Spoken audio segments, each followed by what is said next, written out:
unsophisticated generation. Now we know that prosperity and success may be defined as fullness of personality, the development of the soul to be the best, and to make a constructive contribution to your day and age.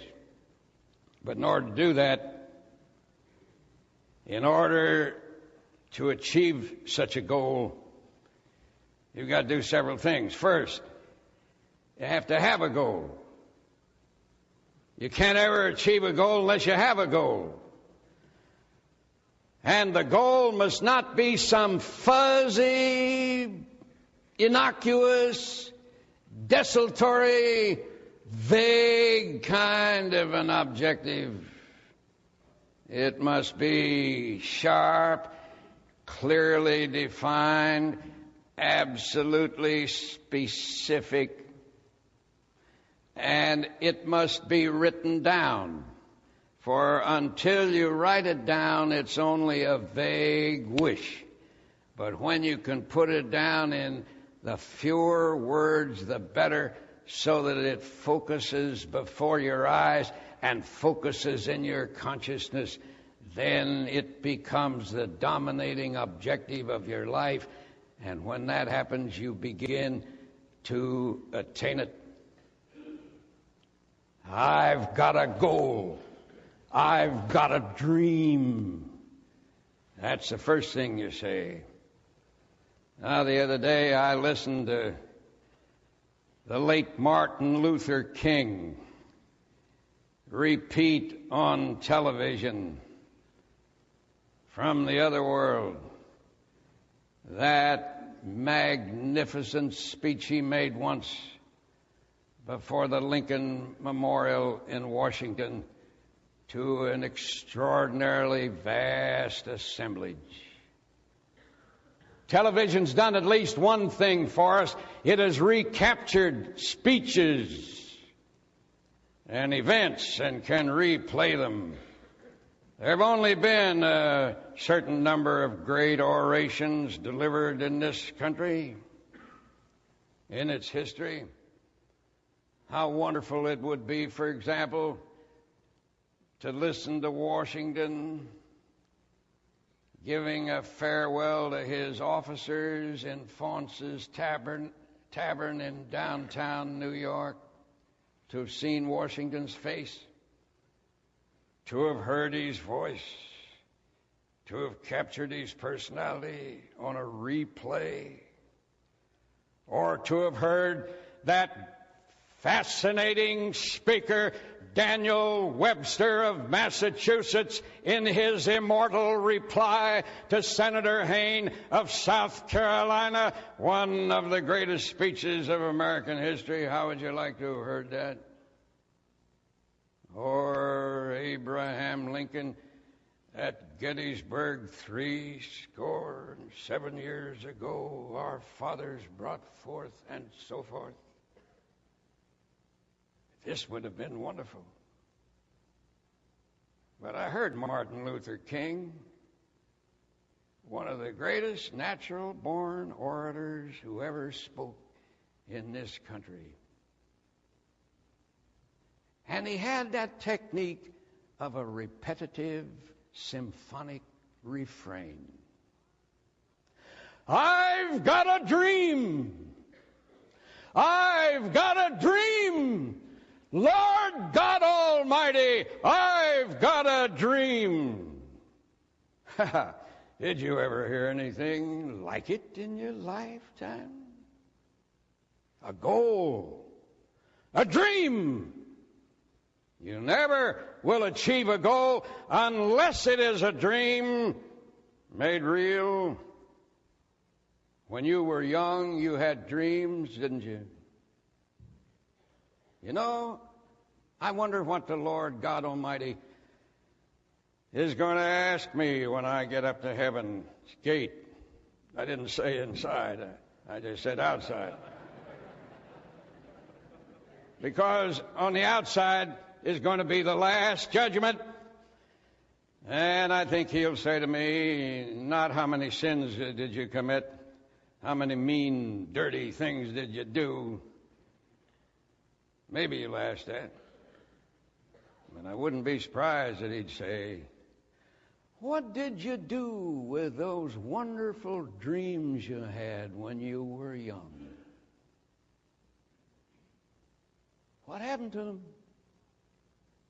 Why did you get cynical? Why did you give up? Why didn't you hang in there with those dreams? So, if you want to realize goals, get the old dreams, dust them off, make them bright and shiny again.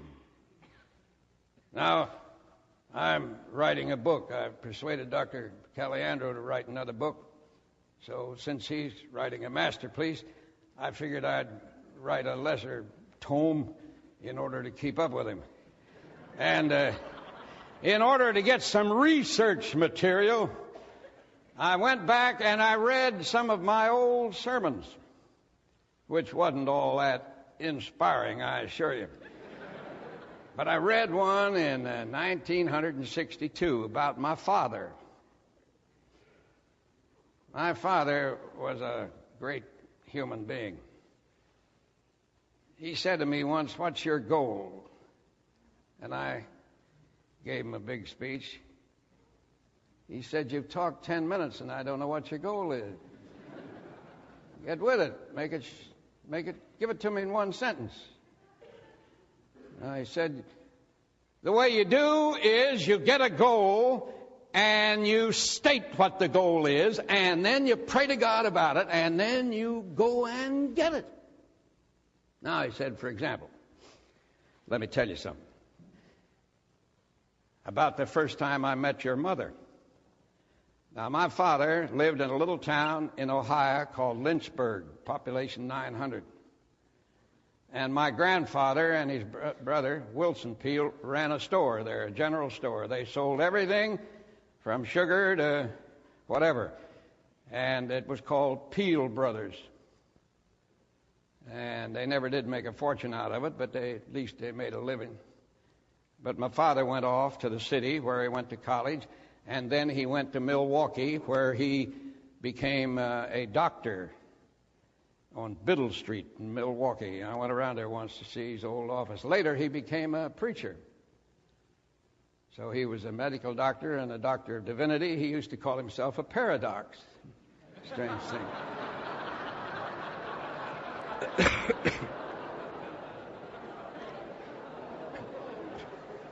So finally, he thought he would go back to Lynchburg as a country boy, now become a big city boy.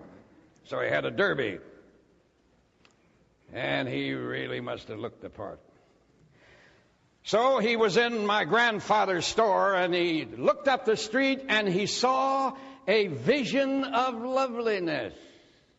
A beautiful girl with blonde-colored hair, blue eyes, and pink skin, and she was so sweetly dressed, and she walked with a graceful carriage which she still used when she was an old lady. And he said to his father, "Pa." Now, you know, originally they referred to the father as father. Then they called him Papa. Then that changed into Paul. Finally into Dad. And ultimately, I guess, into Pop. But he hadn't got around to the Pop stage. He was at the Paul stage. P.A., Paul. He says, "Paul, come here a minute. You see that girl?" And Paul said, "Yes, sir." Well, my father said, "I don't know who she is. I don't know her name. But I know one thing. I'm going to marry this girl." Later on, my mother told me, she said, he thought he was awful